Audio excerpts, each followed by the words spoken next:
Bonsoir à tous nos frères bien-aimés, pasteurs, serviteurs de Dieu ou quelque autre ministère. Dans le service de Dieu, bienvenue à notre programme Pastors Live. Et nous croyons que nous passerons un très bon moment dans la parole du Seigneur, dans ce que le Seigneur veut nous montrer, nous éclairer, dans ces derniers temps que nous vivons. Nous savons tous que Jésus revient bientôt. Quand? On ne sait pas. Mais certainement qu'il y aura des grandes choses de la part du Seigneur. Jésus, qui est le chef de l'Église, qui est celui qui bâtit son Église, certainement que nous verrons des grandes choses dans ces derniers temps. Aujourd'hui, je ne vais pas vous parler de la doctrine de la prospérité parce que j'en ai souvent parlé, de cette doctrine dévastatrice pour l'Église, mais je voudrais vous exposer aujourd'hui au danger de l'amour de l'argent. Les dangers de l'amour de l'argent, du matérialisme. Et nous allons lire dans la première épître de Paul à Timothée, au chapitre 6, nous allons lire deux versets, le verset 10 et le verset 11. Ce n'est pas nouveau pour nous de reconnaître que ce message de prospérité a été désastreux pour l'Église entière dans le monde. Désastreux. C'est pourquoi je veux vous exposer ces dangers, afin qu'aucun d'entre nous ayons l'amour de l'argent, l'amour du matérialiste. Ok, au verset 5, le verset 10. 1 Timothée, chapitre 6, verset 10, « Car l'amour de l'argent est une racine de tous les maux, et quelques-uns, en étant possédés, se sont égarés loin de la foi et se sont jetés eux-mêmes dans bien des tourments. » Et le verset d'ensuite, Paul dit à Timothée, « Fuis ces choses.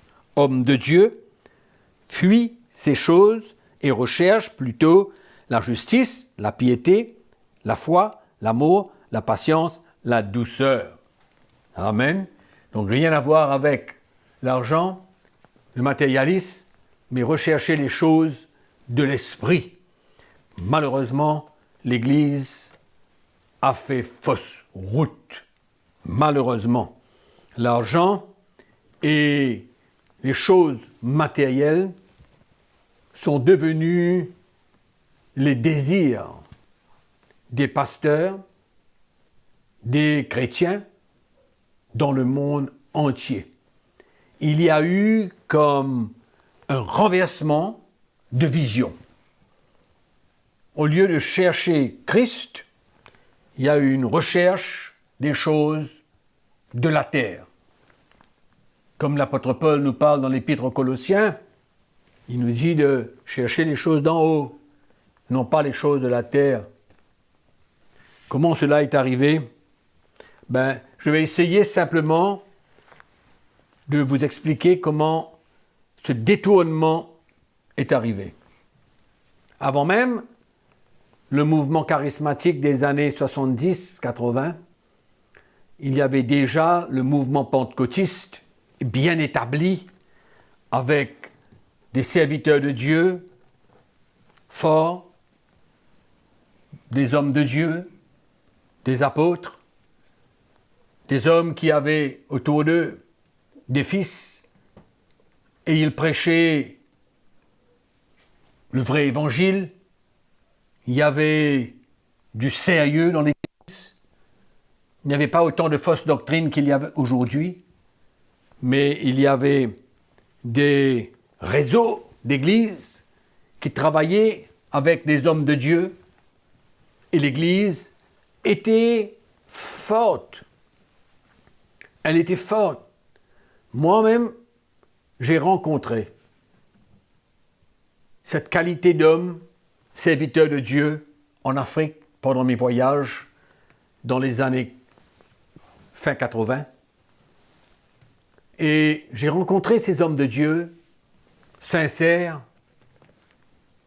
respectueux, simples, humbles, qui prêchaient l'Évangile, et avec des églises bien établies, fortes, loin de beaucoup de fausses doctrines.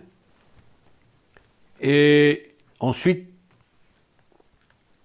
est arrivé le mouvement charismatique des années 70-80. Et là, c'est là où il y a eu un détournement. Parce que ce message de la foi qui est venu, bien sûr il y a eu des moments extraordinaires dans le mouvement charismatique, une intervention divine, un mouvement de l'esprit extraordinaire, mais en même temps, cela s'est dégénéré. Et il y a eu ce message de la foi qui est venu dans l'Église, mais beaucoup de pasteurs, des hommes, des serviteurs de Dieu, qui étaient bien connus, ont tourné le cœur du peuple de Dieu en utilisant leur foi vers l'argent. Bien sûr que eux, beaucoup d'entre eux, ils étaient du premier monde américain, des gens aisés, confortables, matériellement, aisés, et avec ce message de la foi, mélangé avec l'esprit du monde, nous sommes d'accord aujourd'hui que qu'est-ce qui gère le monde aujourd'hui? N'est-ce pas l'argent? Ça a toujours été. L'argent. C'est pourquoi Paul a dit l'amour de l'argent est la racine de tous les maux. Attention, il y a qui, en étant possédés, se sont éloignés de la vérité. Clair. Cette influence. Donc l'esprit du monde a pénétré l'Église, des grands serviteurs de Dieu ont prêché la foi, et en même temps promis, en faisant des promesses de prospérité. Et l'argent est venu alors détruire toute chose. Et malheureusement, les églises du tiers-monde, comme le continent africain, l'Asie, même l'Amérique du Sud, ils ont été pris au piège. L'église du tiers-monde a été prise au piège. Dans le temps de l'église pentecôtiste, il y avait des vrais missionnaires qui venaient donner leur vie dans les pays du tiers-monde, effectivement. Mais est venue une génération de prédicateurs avec leur argent, avec ce fameux message de prospérité qui a englouti l'Église du tiers-monde, ainsi que le monde entier. L'argent, encore un peu d'argent, encore plus d'argent, beaucoup de promesses, avec toutes sortes de dons aux pasteurs de ces églises du tiers-monde. Et malheureusement, les pasteurs des églises du tiers-monde ont vu un peu comme une bénédiction de Dieu, la manne qui allait tomber du ciel. Changement dans leur état naturel. Ils ont eu finalement de grandes visions du matérialisme, de prospérité. Et c'est là où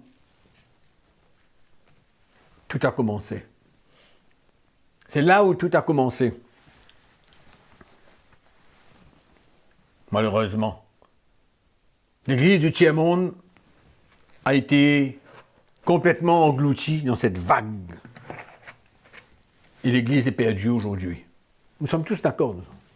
Quand on voit l'état de l'Église, en général, elle est bien loin d'une Église forte. Centrée sur l'argent, elle est venue sèche, morte, malheureusement. L'Église du tiers-monde a subi l'influence de l'esprit du monde au travers des messages qui sont venus de l'Église du tiers-monde en promettant des choses matérielles. Mais bien sûr que l'Église va perdre la vie de l'esprit. Bien sûr qu'elle va tout perdre spirituellement quand l'argent, qui a été le vrai motif et qui est toujours dans beaucoup d'églises, le motif, le moteur même de l'Église. Mais c'est normal aujourd'hui que l'Église paye les conséquences. Elle paye les conséquences. Et même beaucoup d'églises aujourd'hui, à cause de cette influence de l'esprit du monde dans l'Église, il y a une course, compétition, on dépense de l'argent, plus qu'il en faut pour servir le Seigneur, plus qu'il en faut. Et quand cela est comme ça, nous avons vu et nous le voyons. L'Église est loin de la simplicité de l'Évangile. La simplicité de Christ. Au fait, c'est un autre Évangile qui a été annoncé par l'Église du premier monde. Un autre Évangile. C'est un autre esprit qui a pénétré l'Église. Et il y a beaucoup de pasteurs et de serviteurs de Dieu aujourd'hui qui peuvent en témoigner. Dans quel état l'Église était avant qu'elle soit affectée par ce message où l'argent était à la base. Beaucoup peuvent témoigner l'état de l'Église avant que ces messages pénètrent dans le tiers-monde. Et aujourd'hui, quand ils font la différence, beaucoup sont chagrins, souffrent de voir l'état de l'Église d'aujourd'hui. Mes frères, rien ne peut remplacer le mouvement du Saint-Esprit dans votre ministère pour la construction de l'Église. Rien ne peut remplacer le ministère de l'Esprit. C'est vrai. Et on a besoin de bien comprendre cela. Il y a même un moment donné, toujours, on a parlé de l'excellence du ministère.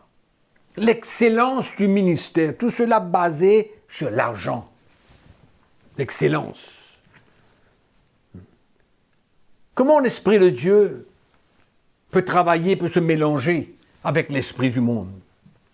Bien entendu que l'Église a perdu sa vie. Elle a perdu ce parfum de bonne odeur de la connaissance de Christ. Malheureusement. Vraiment, c'est malheureux de voir ce qui se passe aujourd'hui. Mais je vais vous parler de ma conviction, de ce que je crois aujourd'hui, de ce que le Seigneur lui-même va faire dans ces derniers jours avant son retour. Il y a bien quelque chose que l'Église va expérimenter, elle va goûter dans les derniers jours. Où est-ce que cela viendra? D'où est-ce que ce mouvement de l'Esprit va venir. D'où viendra l'origine de ce dernier mouvement du Saint-Esprit dans ces derniers temps pour restaurer l'Église, affermir l'Église, restabiliser l'Église, reposer un bon fondement dans l'Église? Ben, je vais vous dire ce que je pense. Qu'est-ce que Dieu va faire dans ces derniers jours? Je suis convaincu que l'Église du tiers-monde sera le canal, le vaisseau que le Seigneur utilisera pour répandre le vrai message de Christ. L'Église du tiers-monde qui a été déçue, trompée, qui est fatiguée, qui n'en peut plus, qui est à la recherche d'une nouvelle vie qu'elle a perdue, le Seigneur va rattraper les choses. Ouvrons notre Bible dans 1 Corinthiens chapitre 1er. Je vais vous lire à partir du verset 26.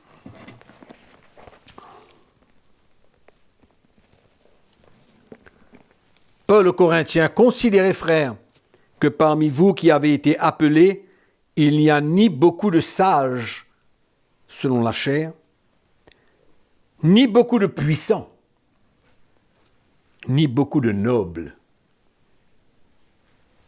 Peut-être que ça montre un petit peu l'Église du premier monde ici, là. Mais Dieu a choisi les choses folles du monde pour confondre les sages. Les sages selon la chair. Les sages selon la chair. Dieu a choisi les choses faibles du monde pour confondre les fortes. Et Dieu a choisi les choses viles du monde et celles qu'on méprise, celles qui ne sont point, pour réduire à néant celles qui sont. Incroyable ces versets. Ça parle fort du choix de Dieu. Afin que personne ne se glorifie devant Dieu. Alléluia. Des versets forts qui nous montrent comment Dieu confond les choses. La sagesse de l'homme, l'intelligence de l'homme,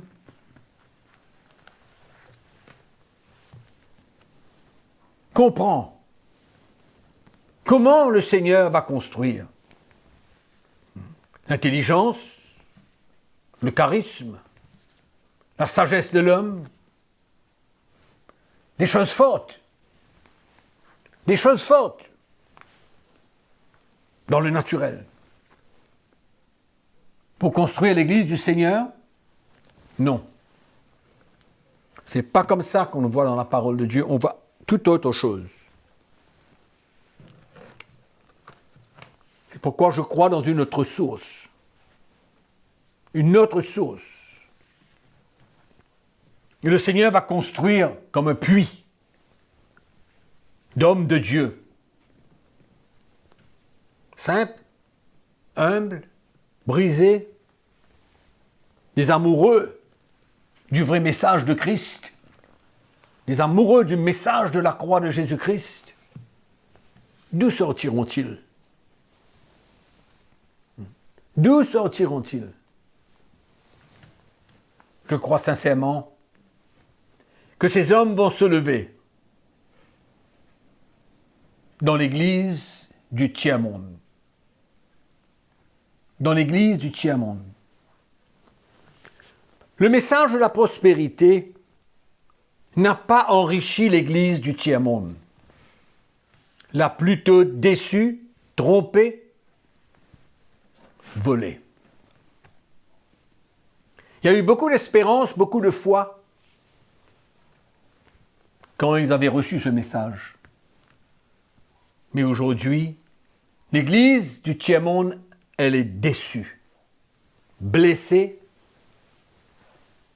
dégoûtée, désemparés, fatigués. Mais Dieu va emmener un renouveau pour élever des hommes simples, qui peut-être n'ont pas de quoi, qui seront ouverts à l'Esprit de Dieu, ouverts à être utilisés par Dieu tels qu'ils sont, qui vont abandonner cette espérance qu'ils avaient dans le matérialisme, dans l'argent, dans la prospérité, pour saisir le vrai message de Christ. Lisons dans le livre de Jacques, l'épître de Jacques, au chapitre 2. Un autre verset intéressant. Un autre verset intéressant. Dans le verset 5, l'apôtre Jacques dit « Écoutez mes frères bien-aimés, Dieu n'a-t-il pas choisi ?» Vous vous souvenez de ce même type de communication? Dieu n'a-t-il pas choisi? Vous vous souvenez dans 1 Corinthiens chapitre 1er? Le choix de Dieu. Dieu n'a-t-il pas choisi les pauvres aux yeux du monde pour qu'ils soient riches en la foi? Dieu ne travaille pas comme nous. Dieu est sage, Dieu est souverain. Dieu construit à la manière qu'il veut et Dieu choisit qui il veut. Je ne suis pas en train d'exclure des gens aisés pour proclamer la parole de Dieu. Je ne suis pas en train de les exclure, mais je crois qu'il y a un ordre, il y a une direction, il y a un plan du Seigneur en ligne avec sa parole. Souvenez-vous que les apôtres de la première Église, qui ils étaient? Des gens sans connaissance, sans instruction, la Bible dit. Sans instruction, des pêcheurs. Ils vivaient par la pêche des poissons. Un jour c'est bon, un jour c'est pas bon. Un jour la pêche est fructueuse, le lendemain, il n'y a rien. Et l'apôtre Jacques nous dit, pour qu'il soit riche en la foi et héritier du royaume qu'il a promis à ceux qui l'aiment. Et vous, vous avilissez le pauvre? N'est-ce pas les riches qui vous oppriment? Mes frères et sœurs, il y a tant de versets dans la parole de Dieu qui parlent, qui nous encouragent à comprendre que l'amour de l'argent ne peut rien porter. Et la racine de tous les maux. Encore une fois, qu'est-ce que nous voyons? Dieu n'a-t-il pas choisi les pauvres aux yeux du monde? Là, Dieu n'a-t-il pas choisi qui? Il a confondu les sages, les intelligents. C'est pourquoi je suis convaincu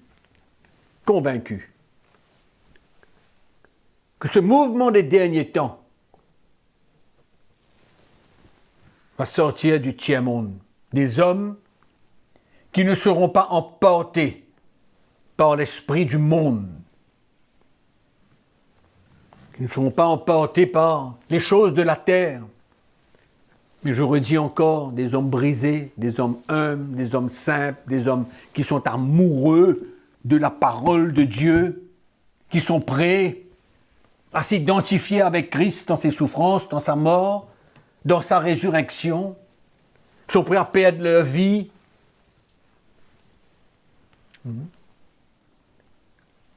Je veux vous encourager, frères du tiers-monde. Ressentez l'appel du Saint-Esprit dans ces derniers temps. Vous ne pouvez plus compter sur l'Évangile, l'Église du premier monde. Quoi qu'il y ait encore des hommes de Dieu, quoi qu'il y ait encore des vrais serviteurs de Dieu dans l'Église du premier monde. Mais ma conviction, mon encouragement pour vous ce soir, ces frères du tiers-monde, soyons prêts. Dieu va élever des hommes prêts à s'identifier à Christ. Il va élever des hommes qui vont chercher la vérité, qui vont courir après la vérité. Déjà, maintenant, dans ce moment que nous parlons, il y a des hommes de Dieu en Afrique qui réalisent qu'ils ont perdu leur temps et qui cherchent et qui prient. Le Seigneur les trouvera. Le Seigneur lui-même ira les chercher pour les faire entendre le message de la croix de Christ. Et ils seront prêts à répondre à l'appel pour répandre le message, le vrai message de Jésus-Christ prêché par les premiers apôtres. Laissez-moi vous dire une chose, Dieu veut élever des vrais apôtres dans l'Église. La première Église a commencé et tous les nouveaux chrétiens se retrouvaient au pied des apôtres.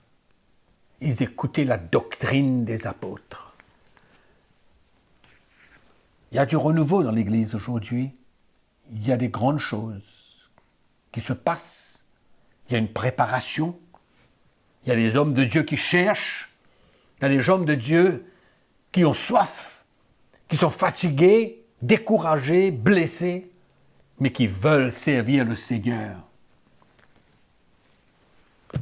Joignons nos cœurs ensemble. Unissons nos cœurs ensemble dans l'Évangile, dans le vrai message de la croix de Christ, comme fondement de l'Église. Et je suis sûr que le Seigneur nous aidera, ensemble, à servir le peuple et à emmener la liberté dans la vie du peuple de Dieu. Je vous remercie d'avoir été avec nous. Et je veux simplement vous inviter, avant de terminer, à notre conférence annuelle la semaine prochaine. La conférence annuelle de CTMI. Tous les détails sont sous la vidéo. Et joignons-nous ensemble. C'est 3 jours, jeudi, vendredi, samedi, 27, 28, 29 août. Dans une semaine, ou presque. C'est pourquoi le dimanche prochain, il n'y aura pas de Pastors Live. Ce sera pour le dimanche d'ensuite. Donc, je vous revois jeudi prochain. Amen. Et que le Seigneur vous encourage et vous bénisse. Et entre-temps, n'oubliez pas qu'on vous aime.